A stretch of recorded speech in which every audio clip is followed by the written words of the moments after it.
اور ایک اور لیجیے آپ، سورہ مریم 19، وَقَالُوا اتَّخَذَ الرَّحْمَنُ وَلَدًا لَقَدْ جِئْتُمْ شَيْئًا إِدًّا تَكَادُ السَّمَاوَاتُ يَتَفَطَّرْنَ مِنْهُ وَتَنشَقُّ الْأَرْضُ وَتَخِرُّ الْجِبَالُ هَدًّا أَن دَعَوْا لِلرَّحْمَنِ وَلَدًا وَمَا يَنبَغِي لِلرَّحْمَنِ أَن يَتَّخِذَ وَلَدًا۔ اور وہ کہتے ہیں الرحمن نے جنا ہوا بیٹا پکڑا بنا رکھا ہے، تحقیق تم سخت شے کے ساتھ آئے، قریب ہے کہ آسمان اس کے سے پھٹ جائے اور زمین شق ہو جائے اور پہاڑ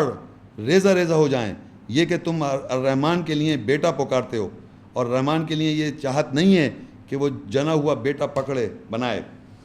اب اندازہ کیجئے کہ یہاں پر اس آیت میں یہ بتایا کہ اللہ تعالیٰ کے بارے میں لوگ کہہ رہے ہیں کہ اللہ تعالیٰ نے ایک بیٹا پکڑا ہوا ہے، بیٹا کو اخذ کیا ہوا ہے۔ تو اللہ نے یہاں پر ایک مثلی بیان کیا ہے کہ اگر آسمان کے پاس فیلنگز ہو تو آسمان پھٹ جائے، یعنی یہ اتنی غلط بات ہے اور اتنی گندی بات ہے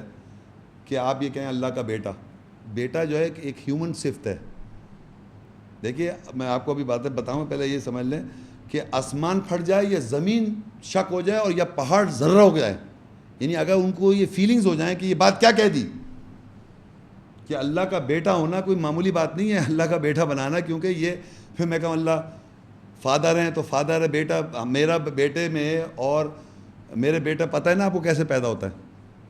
آپ کے بھی بیٹے بیٹیاں ہوں گی یا شادی جو ان کو پتہ ہے بیٹا کیا ہے بیٹی کیا ہے، کس عمل سے اور کس طرح پیدا ہوتا ہے۔ ایک سسٹم اللہ نے انسانوں کے لیے بنایا، اللہ کے لیے یہ ایٹریبیوٹ کرنا، کوالٹی ایٹریبیوٹ کرنا، یہ کانسیپٹ صحیح نہیں ہے، یہ سمپل بات ہے سمجھنے والے کے لیے کہ مریم جو ہے ماں ہے عیسیٰ کی، تو باپ اللہ ہیں، تو مریم اللہ کون ہوئے؟ تو ایک ہی بیٹا پیدا ہوا، یہ بات ہی عجیب سی ہے۔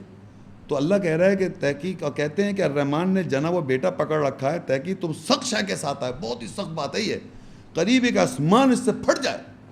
اور زمین شق ہو جائے اور پہاڑ ریزہ ریزہ ہو جائیں، یعنی کہ آسمان زمین تین چیزوں پہاڑ بتائے گئے ایک سیکنڈ میں ریزہ ہو جائیں، اتنی بڑی بات ہے یہ اللہ کی پرسنالٹی کے خلاف۔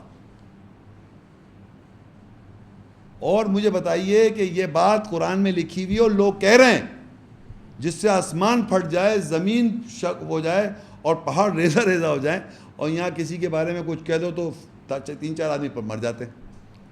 ہوتا ہے نا کسی محمد صلی اللہ علیہ وسلم کے بارے میں کوئی بات کہہ دے کوئی آدمی غلط سلط تو ایک دم گولیاں اور پتہ نہیں کیا کیا ہو رہا ہے۔ اللہ تعالیٰ کے بارے میں اللہ تعالیٰ بتا رہا ہے کہ زمین کے پاس اگر فیلنگ ہو تو اس کی کیا حال ہو، پہاڑ کے اوپر فیلنگز ہو اس کے کیا حال ہو، آسمان کے پاس فیلنگز ہو اس کا کیا حال ہو، اور یہاں کسی کے کوئی اثر نہیں ہو رہا۔